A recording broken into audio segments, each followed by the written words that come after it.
नमस्कार, स्वागत है आपका हमारे खास कार्यक्रम बात मुलाकात में। मैं ज्योति प्रकाश रंगा। हमारे खास मेहमान ओएसडी सीएम अशोक गहलोत, लोकेश शर्मा जी आज हमारे साथ स्टूडियो में हैं।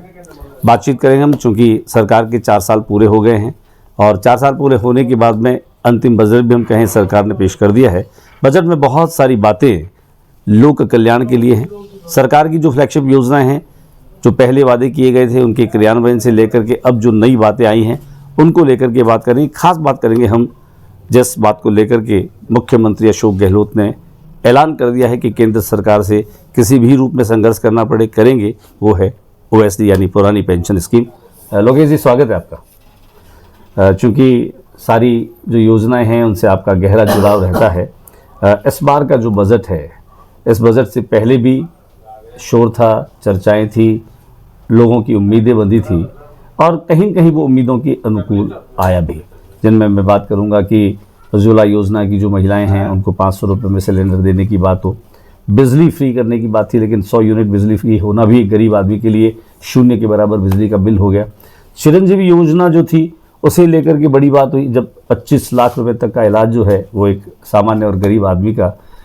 बहुत सारी बातें हैं, लेकिन हम आपसे ही जानेंगे कि ये सब कुछ क्या चुनावी स्टंट बन करके रहेगा या हकीकत की धरातल पर भी आएगा। देखिए, बजट को लेके हमेशा से विपक्ष आरोप लगाता रहा है कि जो आखिरी बजट होता है, जो शासन के 5वें साल का, जिसे हम 5वां बजट कहते हैं, उसे सामान्य तौर पर चुनावी बजट के रूप में ही लिया जाता है और इसी रूप में कहा जाता है कि ये तो सिर्फ घोषणाएं की जा रही हैं या चुनाव जीतने के मकसद से इस तरीके की बातें की जा रही हैं। आपको भी ध्यान होगा कि मुख्यमंत्री जी की मंशा जिस दिन से सत्ता संभाली है तब से बिल्कुल क्लियर है, उनका कंसेप्ट क्लियर है। प्रदेशवासियों के लिए, इस प्रदेश की जनता के लिए उनके दिल में जो भावना है, उसी भावना को वो हमेशा व्यक्त करते आए हैं। उन्होंने सिर्फ कभी भी यानी चुनाव जीतने के पर्पज से या मत हासिल करने के लिए कोई झूठे वादे आज तक नहीं किए। सरकार आने से पूर्व आपको पता होगा कि कांग्रेस पार्टी ने जो मैनिफेस्टो जारी किया था, उस मैनिफेस्टो की क्रियान्विति लगभग पूर्ण होने को है। यानी 80 से 85% तक की घोषणाएं उस मैनिफेस्टो में जो की गई थी वो पूर्ण होने को हैं, हो चुकी हैं लगभग। अब साल भर बचा है, हम 100% अपनी मैनिफेस्टो में की गई बातों को, की गई घोषणाओं को पूरा करेंगे। इसी तरीके से 4 साल में जो बजट आज तक लाए गए, उनकी क्रियान्विति किसी से छुपी हुई नहीं है। आप लगातार देख रहे हैं कि जितनी बातें, जितनी घोषणाएं, जितना बजट जो किसी भी योजना के लिए जारी किया गया, वो पूरी तरीके से क्रियान्वित हुआ। और एक ऐसे माहौल में, जबकि इस प्रदेश ही नहीं पूरे विश्व में एक महामारी थी जिसको हम सब ने भोगा है, इस प्रदेश की हर जनता ने, हर व्यक्ति ने उसका सामना किया है, लेकिन उस सामना करने में जिस दृढ़ता से सरकार ने आम जन का सहयोग किया है वो काबिल तारीफ़ है। हर व्यक्ति इस बात को जानता है कि अगर सरकार का सहयोग नहीं होता तो ये जो जीवन आज आप देख रहे हैं, जिसको बचाने के लिए मुख्यमंत्री जी ने लगातार प्रयास किए, वो कहीं ना कहीं सरकार का एक बड़ा सहयोग रहा। लोगों को सकारात्मक उम्मीद मिली, सकारात्मक सहारा मिला। इसी वजह से सबके सहयोग से जो मुख्यमंत्री जी की प्राथमिकता थी कि जीवन बचना चाहिए, उस जीवन को बचाने में हम कहीं ना कहीं बहुत अधिक रूप में सफल हो पाए। लोकेश जी, बिल्कुल आप सही कह रहे हैं, लेकिन सरकार के स्तर पर कई तरह की चुनौतियों का सामना इस बार मुख्यमंत्री जी को भी करना पड़ा है। वो चाहे सरकार के भीतर की बात करें, सरकार के बाहर की बात हम करें। बहुत सारी अच्छी योजनाएं, चाहे हम राजीव गांधी ग्रामीण खेलकूद की बात को भी अगर ले लें, उस योजना के माध्यम से उन्होंने गांव-गांव और ढाणी-ढाणी लोगों को खेलों के माध्यम से स्वस्थ बनाने की अपील की। पालनहार योजना के माध्यम से बहुत सारी चीज़ें जो हैं वो लोगों के सामने आई। निःशुल्क यूनिफॉर्म वितरण करने को लेकर के, कालीबाई भील स्कूटी वितरण कर, ये सारी योजनाएं जो हैं वो चल रही है। लेकिन इस बार जो है वो अभी तक जैसी मेरी जानकारी में है कि जो साइकिल्स हैं वो कहीं न कहीं अभी ऑक्शन के अभाव में जिन छात्राओं को मिलनी चाहिए वो लंबे समय से पड़ी है। और भी ऐसे बहुत सारे काम हैं जिनको लेकर के सवाल खड़े किए जा रहे हैं। क्या आपको लगता है कि इन बातों से, इन योजनाओं से इस बार फिर से सरकार को आप अपील कर सकते हैं? देखिए, योजनाएं जन कल्याणकारी होती हैं। किसी भी प्रदेश में जो शासक है जो प्रदेश को चला रहा है वो अपनी भावना के अनुरूप जनता के साथ किए गए वादों को पूरा करता है।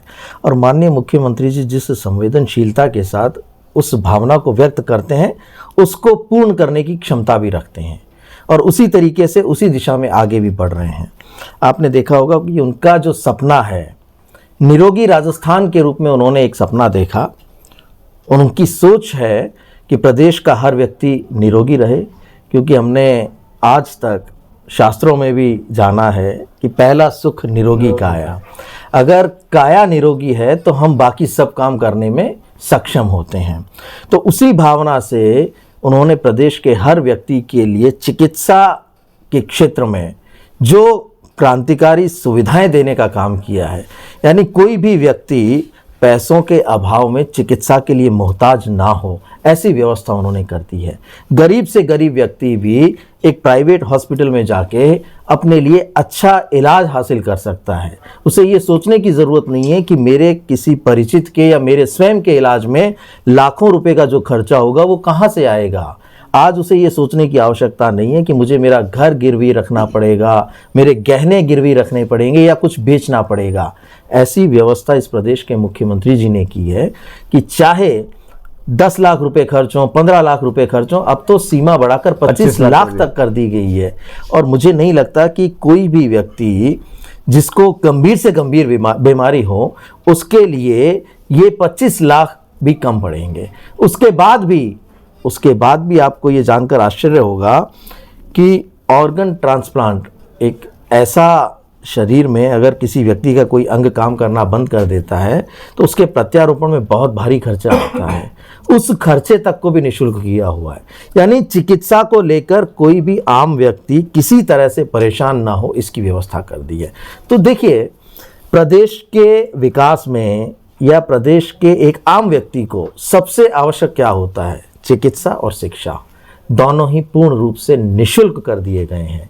जो व्यक्ति शिक्षित होगा निश्चित रूप से उसका भविष्य उज्जवल होगा, वो अपने भविष्य को बना पाएगा, स्वयं अपने पैरों पे खड़ा हो पाएगा।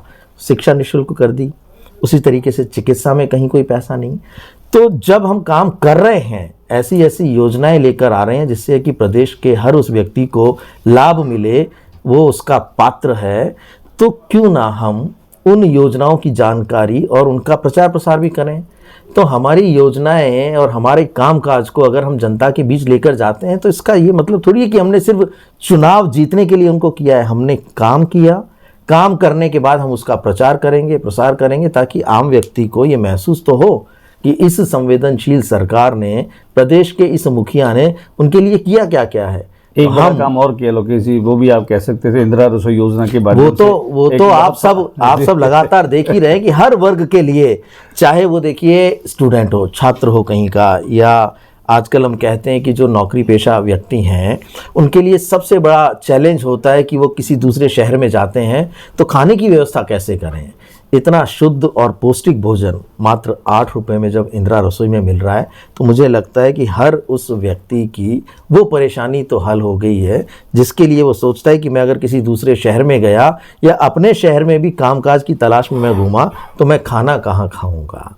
एक सबसे बड़ा काम कि व्यक्ति खाने को लेकर, उसकी व्यवस्था को लेकर निश्चिंत हो गया है। वो अपना फोकस उस जगह कर सकता है जिस के लिए वो गया है, चाहे वो उसकी पढ़ाई हो या उसका व्यवसाय हो, उसकी नौकरी हो, जिस भी क्षेत्र में वो आगे बढ़ना चाहता है वहाँ वो फोकस करके अपने जीवन को आगे के पथ पर अग्रसर कर सकता है। लोकेश जी, आप बहुत करीब रहे हैं सीएम साहब की सोच को, उनके विचारों को, उनके आइडियोलॉजी को, और वो क्या कर रहे हैं या क्या कर सकते हैं उनको आप बहुत करीब से जानते हैं। एक निजी सवाल आपसे ही है, हालांकि ये सवाल खुद मुख्यमंत्री जी से ही करें तो ज़्यादा बेहतर, कि प्रदेश के मुख्यमंत्री की तुलना में उन्होंने राष्ट्रीय अध्यक्ष जो आप पद, जब सब लोग मान रहे थे कि अगर नरेंद्र मोदी को कोई भी कांग्रेस का नेता अगर टक्कर दे सकता है तो वो है अशोक गहलोत, ऐसे में क्या ऐसा कारण रहा कि उन्होंने उसको क्विट करते हुए मुख्यमंत्री पद पर ही रहने का फैसला किया? देखिए, प्रदेश के मुख्यमंत्री की भावना से इस प्रदेश का ही नहीं, देश का लगभग हर वो व्यक्ति वाकिफ़ है जो ये जानता है कि जनहित क्या होता है, लोक कल्याण क्या होता है। जो उसकी परिभाषा को समझता है वो मुख्यमंत्री अशोक गहलोत के स्वभाव, उसके नज़रिए और उसके विज़न से वाकिफ़ होगा। जहाँ तक आप बात कर रहे हैं राष्ट्रीय अध्यक्ष और मुख्यमंत्री में से चयन करने की, ये उनका स्वयं का फैसला रहा होगा। और जितना निकट से मैं जानता हूँ, उनकी पहली प्राथमिकता, वो आज भी कई जगह अपने साक्षात्कार में कहते सुने जाते हैं कि मैं कहीं भी रहूं, किसी पद पर रहूं या ना रहूं, मेरी प्राथमिकता प्रदेशवासियों की सेवा करना रहेगी।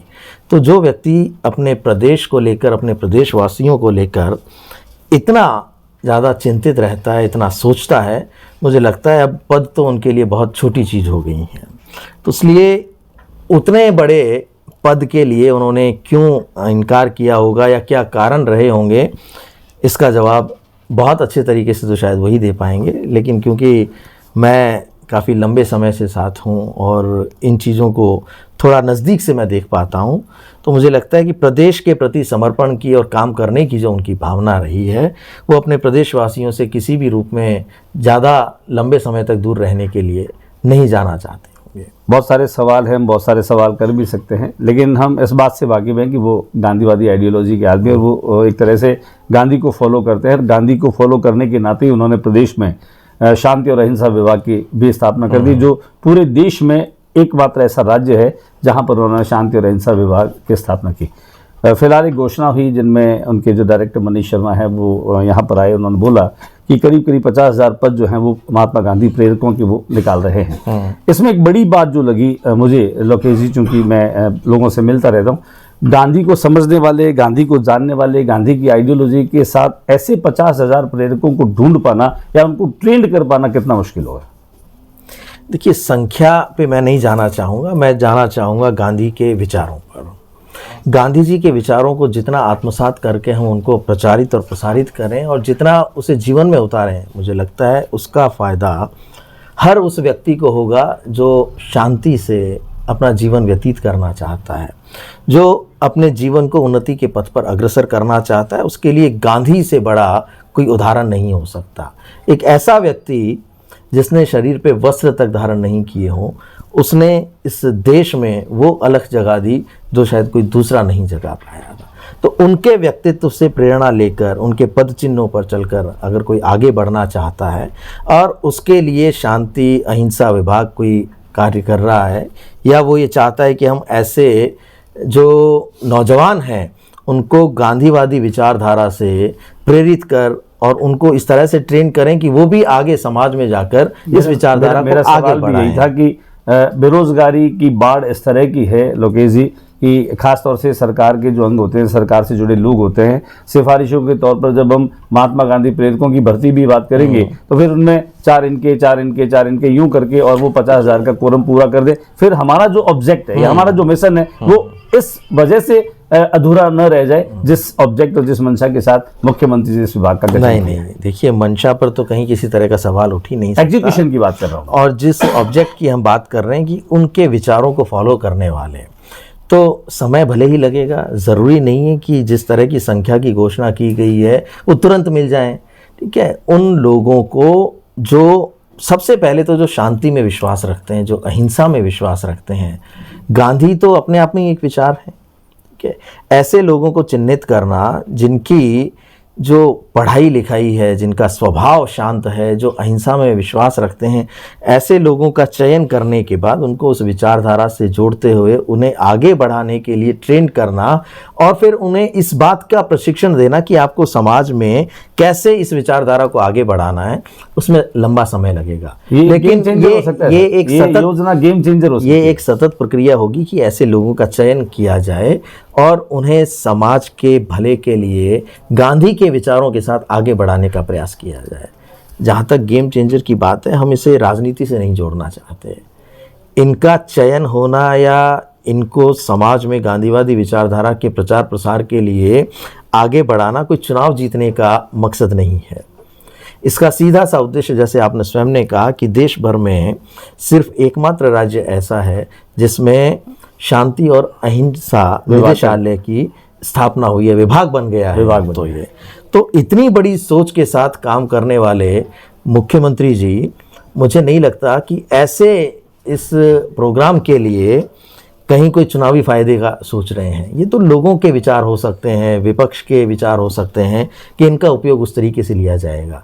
लेकिन मेरा मानना है कि जो भी व्यक्ति शांतिपूर्ण तरीके से अहिंसा को आत्मसात करते हुए अपने जीवन को उच्चतम स्तर पर ले जाना चाहता है, उसके लिए गांधी का रास्ता सबसे बड़ा रास्ता हो सकता है। लोकेश, बिल्कुल ठीक कहा आपने। लोकेश शर्मा जो है वो ओएसडी के साथ रहते हुए तो अपनी भूमिका से न्याय करते हुए दिखते हैं, लेकिन उसके बरक्स एक और उनका व्यक्तित्व नज़र आता है, वो है आम लोगों से उनका मेल जोल, आम लोगों से उनकी बातचीत, आम लोगों से उनका इंटरेक्शन। क्या इस बार का चुनाव होगा उसमें कहीं लोकेश शर्मा पार्टी के प्रत्याशी के रूप में दिखेंगे? देखिए, ये तो समय बताएगा। और रही बात मेरे लोगों से मिलने जुलने की, तो ये मेरा आज का काम नहीं है। मैं बहुत लंबे अरसे से, लगभग मुझे 20 वर्ष हो गए हैं, इस प्रदेश के लगभग हर हिस्से में युवाओं के साथ एक ऐसा संपर्क मेरा बना, क्योंकि 2013 में जब हमारी सरकार चली गई थी, उसके बाद मैंने एक छोटा सा सपना देखा कि प्रदेश में युवाओं की एक ऐसी टीम होनी चाहिए जो आजकल के जो माध्यम हैं, जिन्हें हम अब डिजिटल प्लेटफॉर्म्स कहने लगे हैं, जिसे हम सोशल मीडिया कहने लगे हैं, उसका उपयोग सकारात्मक तरीके से करना शुरू करें। और जो लोग भी थोड़े बहुत उन माध्यमों पे सक्रिय पाए गए, मैंने उन सब लोगों को फिल्टर करके इकट्ठा करना शुरू किया।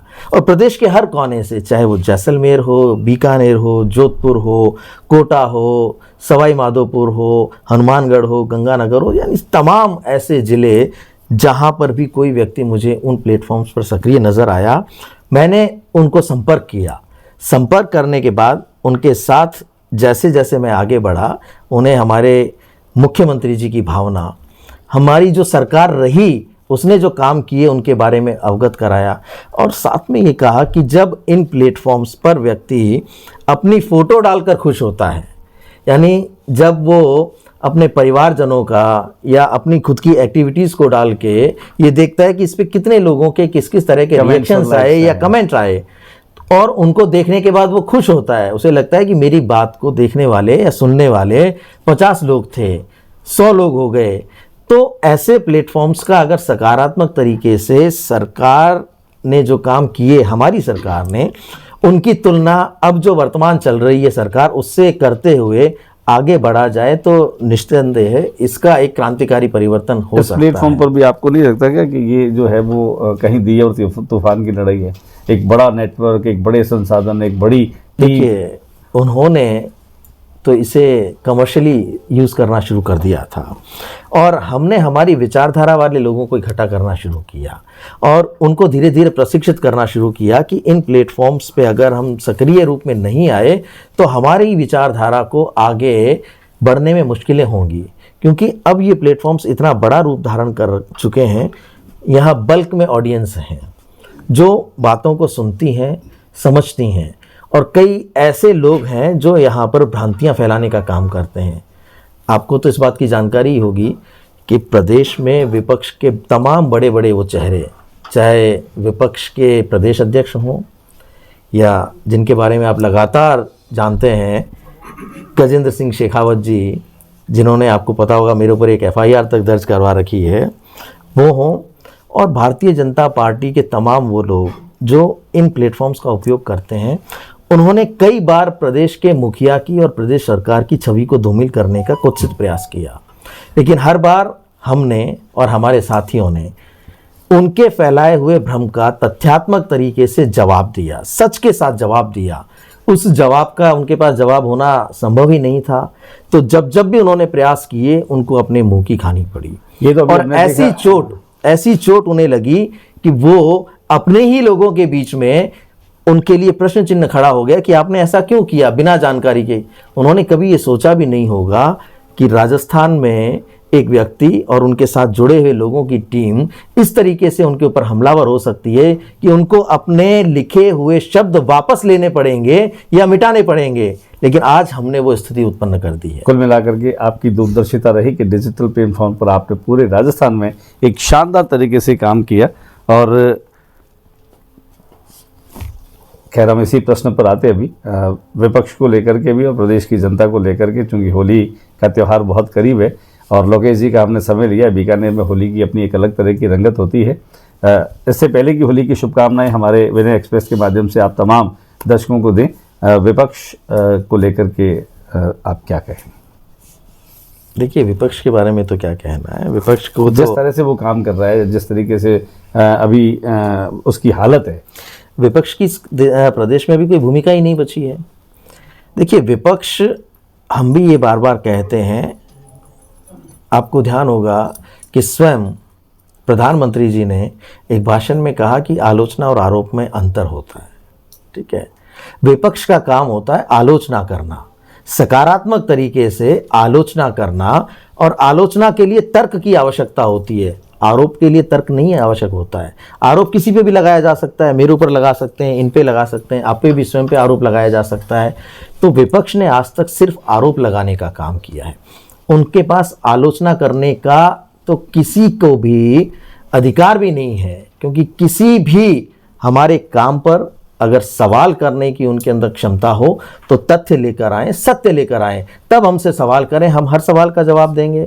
लेकिन आरोपों का तो कोई जवाब नहीं होता। किसी झूठ का कोई व्यक्ति अगर जवाब देने बैठ जाए तो उसके पास तो समय ही नहीं रहेगा सकारात्मक तरीके से काम करने का या अपनी गवर्नेंस को चलाने का।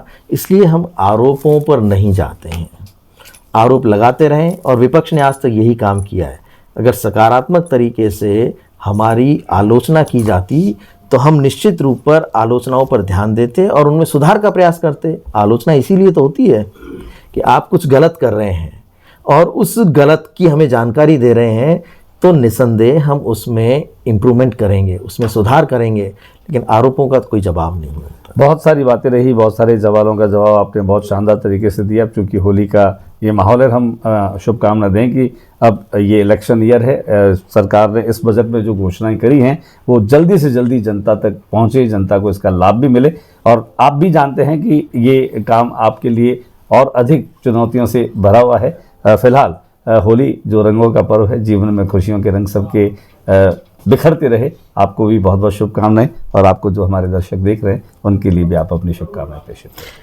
ज्योति प्रकाश जी, एक बात ज़रूर कहना चाहूँगा कि भले ही ये चुनावी साल है, लेकिन मैं आपको विश्वास दिलाना चाहता हूँ कि इस बार प्रदेश में कांग्रेस की सरकार वापसी करेगी और बहुत मजबूत तरीके से वापसी करेगी। क्योंकि जिस तरह से प्रदेश के मुखिया ने जो योजनाएं चलाई हैं, जो काम आम जनता के लिए किए हैं, जो फैसले लिए हैं, जो हमारी सरकार की उपलब्धियां रही हैं, आम जनता तक वो पहुंच रही हैं और उन्हें इस बात का महसूस भी हो रहा है कि हमारे लिए सरकार ने क्या किया है। तो निश्चित रूप से हमारे प्रदेश के जो युवा साथी हैं और तमाम कांग्रेस के जो लोग मिलजुल कर ये प्रयास करेंगे और हम सत्ता में वापसी करेंगे। ये हमारा मुख्य ध्येय भी है और उद्देश्य भी है कि हर हाल में हम सरकार की वापसी करवाएंगे। होली का अवसर है, मैं बीकानेर वासियों को इस होली के शुभ अवसर पर बहुत बहुत शुभकामनाएं देना चाहता हूं। रंगों का उल्लास भरा ये त्यौहार आप सभी के लिए मंगलमय हो। सभी को होली की बहुत बहुत शुभकामनाएं। नमस्कार। धन्यवाद आप।